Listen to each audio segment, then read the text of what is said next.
श्री शिवाय नमस्तुभयम। दोस्तों, आप सभी लोग जानते हैं कि 7 फरवरी 2025 यानी शुक्रवार को पड़ रही है माघ महीने की दशमी तिथि। और दोस्तों, यह वह तिथि है जो माघ महीने में पड़ने वाली सबसे बड़ी तिथि है, क्योंकि यह शुक्रवार के दिन पड़ रही है, जो बहुत ही खास है। और दोस्तों, आप सभी लोग जानते हो, शुक्रवार का अगर सबसे बड़ा कोई उपाय है तो वह 7 चने की दाल वाला उपाय है। तो दोस्तों, इस शुक्रवार के दिन आप लोगों को इस वाले उपाय को जरूर करना है। बहुत सारे लोग होंगे जिन लोगों ने इस उपाय को ना किया हो, मतलब पूरा साल निकल गया, उन्होंने किसी भी दिन इस 7 चने की दाल वाला उपाय को ना किया हो। पर दोस्तों, आपके पास एक आखिरी मौका बचा हुआ है, जो कि 7 फरवरी शुक्रवार के दिन है। तो इस दिन आप लोगों को इस वाले उपाय को जरूर कर लेना है। भले ही आपने पूरे साल भर इस उपाय को ना किया हो, पर अगर आपने इस माघ महीने के शुक्रवार दशमी तिथि के दिन अगर इस वाले उपाय को कर लिया, तो आपको इस उपाय को करने का वह फल मिलेगा जिसकी आपने कभी कल्पना भी नहीं करी होगी। इसीलिए आप लोग इस वाले उपाय को एक बार जरूर कर लेना, ताकि आप लोगों के हाथ से यह मौका ना जा सके और आपको इस उपाय को करने का फल मिल सके। दोस्तों, यह उपाय पंडित जी ने अपनी अभी की ही शिव महापुराण की कथा में बताया है, जिस उपाय को आज हम आपको बहुत अच्छे से समझाने वाले हैं। इस वीडियो को देखने के बाद इस उपाय को समझने के लिए आपको कोई और वीडियो को देखने की जरूरत नहीं पड़ेगी। तो चलिए दोस्तों, उपाय को शुरू करते हैं। देखिए, यह इस माघ महीने के शुक्रवार के दिन यह इतना खास होता है, इतना महत्वपूर्ण होता है। देखा गया है कभी कभी बड़े बड़े पूजा पाठ अनुष्ठान से जो मनोकामना पूर्ण नहीं होते, वह माघ महीने के शुक्रवार के दिन एक छोटे से उपाय करने से ही आपकी मनोकामना पूर्ण हो जाती है। और बहुत सारे लोगों ने इस उपाय को किया भी है और उनको इस उपाय को करने का फल भी जरूर मिला है। अगर आप लोग भी इस उपाय को करना चाहते हैं तो आप इस उपाय को पहले अच्छे से समझ लेना, सुन लेना, उसके बाद करना। आपको इस उपाय का फल जरूर मिलेगा।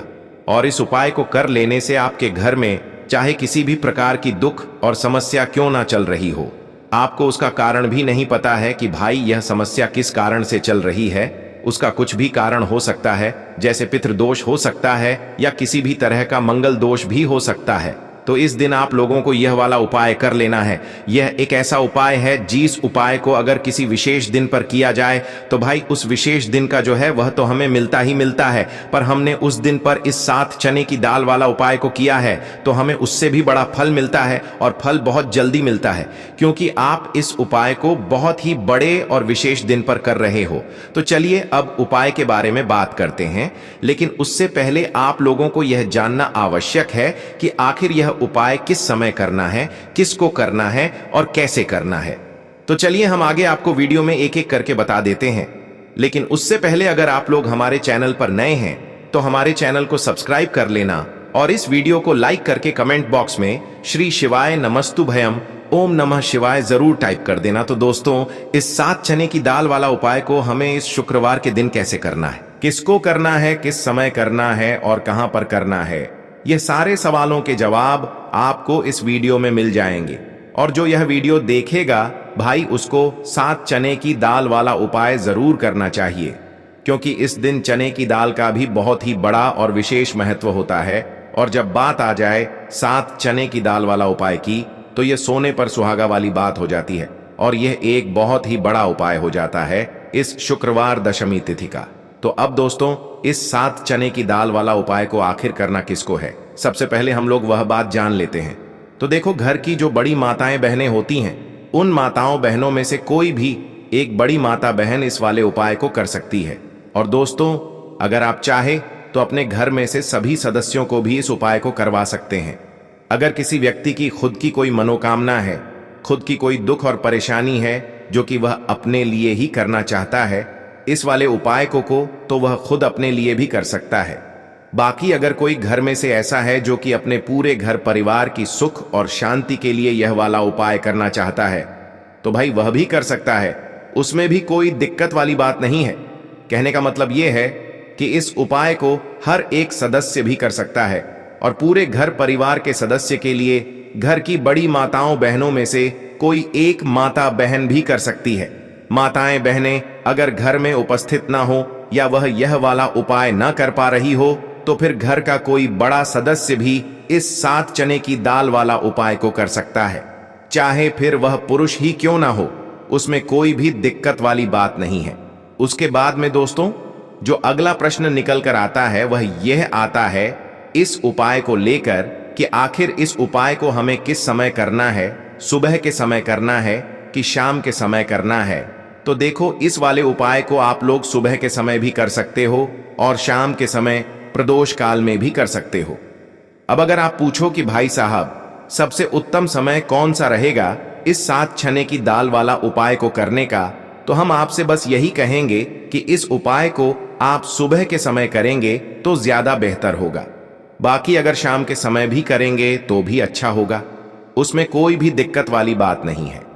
तो अब दोस्तों जो अगली सबसे बड़ी और महत्वपूर्ण बात आती है वह यह आती है कि सुबह अगर हम उपाय को करेंगे तो हमें कितने बजे से लेकर कितने बजे तक के बीच में करना है, और शाम के समय प्रदोष काल में करेंगे तो हमें कितने बजे से लेकर कितने बजे के बीच में करना है। तो देख, सुबह जितनी जल्दी हो सके आप उपाय को करने की कोशिश करना। बाकी अगर किसी कारणवश लेट भी हो जाओ, थोड़ी देर भी हो जाए, तो 10 या 11 बजे तक भी आप उपाय कर लेना, पर 12 बजे से ज्यादा देरी ना हो। ठीक है, इस बात का ध्यान रखना। उसके बाद में दोस्तों अगर शाम के समय प्रदोष काल की बात करें, प्रदोष काल का जो समय होता है वह शाम के 6 बजे से शुरू हो जाता है। मतलब शाम के 6 बजे से लेकर 7 बजे के बीच का जो समय होता है यह समय प्रदोष काल का समय होता है। इस उपाय को 7 या 8 बजे के बीच में भी कर सकते हो। मतलब शाम के 6 बजे से रात 8 बजे के बीच में आप कभी भी इस वाले उपाय को कर सकते हो, उसमें कोई भी दिक्कत वाली बात नहीं है। परंतु शुक्रवार के दिन कोशिश करना कि समय के अंतर्गत ही कर लो। किसी कारणवश ना कर पाओ तो थोड़ा देरी से भी कर सकते हो, आपको उपाय का फल जरूर मिलेगा। देखिए, चने की दाल का जो रंग है वह स्वर्ण के समान होता है, और यदि आप चने की दाल भगवान शिव को अर्पित कर रहे हैं तो मान के चलिए कि आप साक्षात स्वर्ण ही भगवान शिव को अर्पित कर रहे हैं। तो बहुत ही आसान सा उपाय है। शुक्रवार की जो दशमी तिथि होती है वह बहुत ही खास होती है, और इस दिन आपको चने की दाल का, गुड़ का और शहद का उपाय करना चाहिए। पूज्य गुरुदेव की ही कथा को सुन करके और समझ करके ही आपको समझाने का पूरा प्रयास करेंगे। लेकिन उससे पहले वीडियो को लाइक करें, चैनल को सब्सक्राइब करें और कमेंट में श्री शिवाय नमस्तुभ्यम या फिर ओम नमः शिवाय जरूर लिखें। देखिए, गुरु बृहस्पति को मजबूत करने से आपके जीवन में आपको सफलता प्राप्त होती है। यदि आपके किसी भी कार्य में अर्चना आ रही है तो गुरु ग्रह को मजबूत करना बहुत अधिक आवश्यक होता है। देखिए, यदि आपको लगता है कि आपका जो जीवन है वह दुर्भाग्यपूर्ण बीत रहा है, आपके जो कार्य हैं वह सफल नहीं हो पा रहे हैं, तो जीवन के दुर्भाग्य को सौभाग्य में बदलने के लिए आपको यह उपाय करना चाहिए। देखिए, यदि आपके जीवन में विवाह से जुड़ी हुई समस्या चल रही है, बुद्धि ज्ञान से जुड़ी हुई समस्या चल रही है, साथ ही साथ यदि आपको जीवन में सौभाग्य की प्राप्ति करना हो, जीवन से दुर्भाग्य को दूर करना हो और जीवन में हर कार्य में सफलता की प्राप्ति के लिए आपको यह उपाय करना चाहिए। देखिए, आज के इस पूरे ही वीडियो में हम आपको 4 महा उपाय बताने वाले हैं। तो चलिए दोस्तों, जान लेते हैं पहले उपाय के बारे में।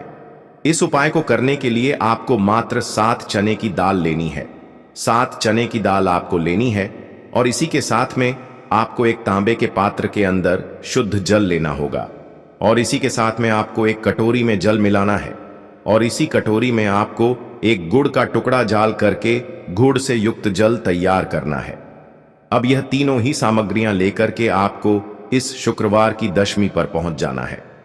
भगवान शिव के मंदिर में देखिए, मंदिर पहुंचने के बाद आपके पास जो 7 चने की दाल है, गुरुजी ने बताया है कि आप 7 चने की दाल भी ले सकते हैं, 21 चने की दाल भी ले सकते हैं और 41 चने की दाल भी ले सकते हैं। 41 चने की दाल लेते हैं तो बहुत ही सर्वोत्तम होता है, या फिर आप कम से कम 7 चने की दाल भी ले सकते हैं। जब भी आप चने की दाल लेकर के आएंगे तो ध्यान रखें कि ये कहीं से भी खंडित नहीं होनी चाहिए। इस बात का आपको ध्यान रखना है। देखिए, आपके पास जितनी भी चने की दाल हैं, सबसे पहले तो इन्हें आपको उस गुड़ वाले जल के अंदर डाल देना है। यानी कि चने की दाल पर आपको गुड़ वाला जल डाल देना है। अब देखिए, आपके पास जो एक लोटा जल है, इसमें से आपको थोड़ा सा जल गणित जी वाले स्थान पर अर्पित करना है, फिर आपको कार्तिकेय जी वाले स्थान पर अर्पित करना है, फिर आपको माता अशोक सुंदरी वाले स्थान पर अर्पित करना है, फिर आपको थोड़ा सा जल मां पार्वती के हस्त कमल यानी कि कटी वाले भाग पर अर्पित करना है, और इसके बाद आपको थोड़ा सा जल भगवान शिव के शिवलिंग पर अर्पित करना है, और इसके बाद आपको अंत में उस पात्र के अंदर थोड़ा सा जल और बचा लेना है। पांचों जगह पर थोड़ा थोड़ा जल अर्पित करने के बाद आपको अंत में थोड़ा सा जल और उस पात्र के अंदर बचाना है। अब देखिए, आप जितनी भी चने की दाल लेकर के आए थे, उन्हें आपको अपने सीधे हाथ में रखना है, और शुक्रवार का दिन है तो आपको ओम नमो भगवते वासुदेवा इस मंत्र का जाप करना है। अब देखिए, आपको 7 बार, 21 बार या फिर 41 बार, जितने भी चने की दाल आपके हाथ में है, उतनी बार आपको बृहस्पति शवर महादेव का मन में स्मरण करना है। और बृहस्पति शवर महादेव का स्मरण करते हुए यह जो आपके पास चने की दाल की कटोरी थी, इसे पूरी आपको भगवान शिव के शिवलिंग पर ही अर्पित कर देनी है। यानी कि आपने जो गुड़ वाले जल के अंदर चने की दाल डाली थी, तो गुड़ वाले जल के साथ साथ आपको यह चने की दाल भी शिवलिंग पर ही अर्पित कर देनी है, और लगातार आपको बृहस्पति शवर महादेव का स्मरण करना है। अंत में जो आपके पास एक जल बचा था, इसे भी आपको भगवान शिव के शिवलिंग पर ही अर्पित कर देना है। इस उपाय को करने से आपके दुर्भाग्य दूर होते हैं और साथ ही साथ भाग्य का उदय होता है। तो इस प्रकार से आपको यह उपाय करना है। अब दोस्तों, हम जान लेते हैं दूसरे उपाय के बारे में। देखिए, इस उपाय को करने के लिए आपको एक लोटा शुद्ध जल लेना है, तांबे के पात्र के अंदर। इसी के साथ में आपको एक चुटकी हल्दी लेनी होगी, और साथ में आपको मात्र 11 चावल के दाने लेने हैं। चावल के जो दाने हैं वह साबुत होने चाहिए, खंडित नहीं होने चाहिए। इस बात का आपको विशेषकर ध्यान रखना है। अब देखिए, इन सभी सामग्रियों को आपको अपने ही घर में जहां कहीं भी तुलसी जी का पौधा है, वहां पर पहुंच जाना है।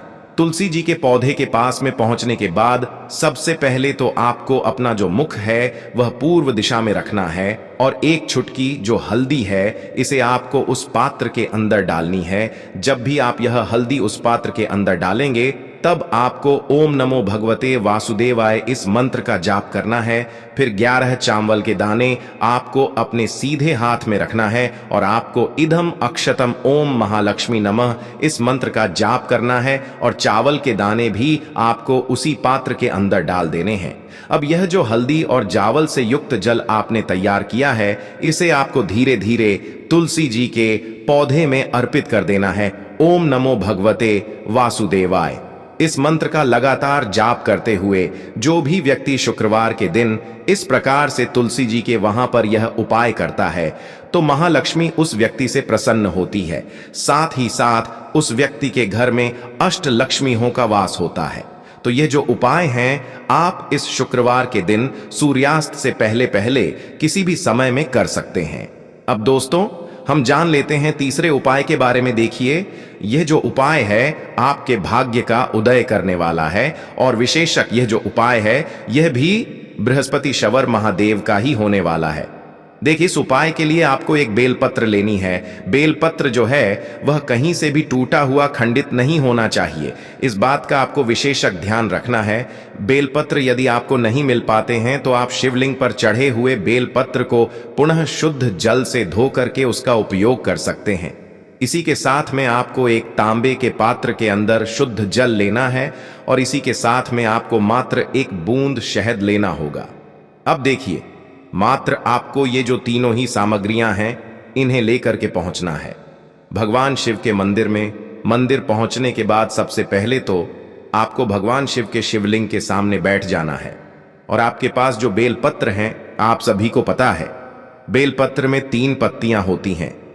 तो बेलपत्र की जो चिकनी साइड है और बेलपत्र की जो तीनों ही पत्तियां जिस डंडी से जुड़ी हुई होती हैं, वहां पर आपको अपनी सीधे हाथ की चीटी उंगली के पास वाली उंगली में, जिसे हम अनामिका उंगली कहते हैं, उसमें आपको शहद लेना है, और इस शहद की एक बिंदी आपको बेलपत्र की तीनों पत्तियों को जोड़ने वाली डंडी पर लगानी है। इसके बाद आपको यह जो बेलपत्र हैं भगवान शिव के शिवलिंग पर अर्पित कर देनी होगी। श्री शिवाय नमस्तुभयम इस मंत्र का जाप करते हुए देखिए, यह बेलपत्र आपको इस प्रकार से अर्पित करनी है। इसकी जो डंडी है वह जलाधारी की ओर रहेगी और चिकनी साइड शिवलिंग से स्पर्श रहेगी। इस प्रकार से आपको यह बेलपत्री अर्पित करनी है। अब देखिए, आपके पास जो एक लौटा शुद्ध जल है उससे आपको 7 बार में शिवलिंग पर जल अर्पित करना है। यानी कि आपको थोड़ा सा जल अर्पित करना है, फिर आपको थोड़ी देर रुकना है, फिर आपको थोड़ा जल अर्पित करना है, फिर थोड़ी देर रुकना है। इस प्रकार से आपको उसी पात्र से थोड़ा थोड़ा जल करके साथ में अर्पित करना है। बृहस्पति शवर महादेव का मन में स्मरण करते हुए जैसे यह जल शिवलिंग से होकर के जलाधारी की ओर बह करके आएगा, तो इस जल का आपको कुछ भाग अपने सीधे हाथ की हथेली में झेल करके स्वयं के ऊपर छिड़काव कर लेना है। यह उपाय आपके भाग्य का उदय करता है और आपके दुर्भाग्य को दूर करता है। तो इस प्रकार से आप यह उपाय भी कर सकते हैं। अब दोस्तों, हम जान लेते हैं चौथे विशेष और अंतिम उपाय के बारे में, जो कि आपको मात्र 1 बूंद घी से करना होगा। देखिए, यह उपाय भी आप इस शुक्रवार के दिन सुबह से लेकर के शाम तक, रात्रि तक किसी भी समय में कर सकते हैं। साथ ही साथ प्रदोष काल के समय भी आप इस उपाय को कर सकते हैं। देखिए, इस उपाय के लिए आपको एक तांबे के पात्र के अंदर शुद्ध जल लेना होगा और इसी के साथ में आपको थोड़ा सा घी लेना होगा। घी जो है आपको गौ माता का शुद्ध घी लेना है। अब दोस्तों, मात्र इन दोनों ही सामग्रियों को लेकर के सीधे आपको पहुंचना है भगवान शिव के मंदिर में। देखिए, सबसे पहले तो आपके पास जो एक लौटा शुद्ध जल है, इसे आपको भगवान शिव के शिवलिंग पर ही धीरे धीरे अर्पित कर देना होगा। श्री शिवाय नमस्तुभयम इस मंत्र का लगातार जाप करते हुए। अब देखिए दोस्तों, आपके सीधे हाथ में अंगूठे की जो पास वाली उंगली होती है, जिसे हम तर्जनी उंगली कहते हैं, उसमें आपको जो आप घी लेकर के आए थे उसे लेना है। देखिए, इस उंगली को देवी की उंगली कहा जाता है, इसीलिए आपको इसी उंगली में आप जो घी लेकर के आए हैं उसे लेना है। और इस घी से आपको शिवलिंग पर, जहां माता शुक सुंदर का स्थान होता है,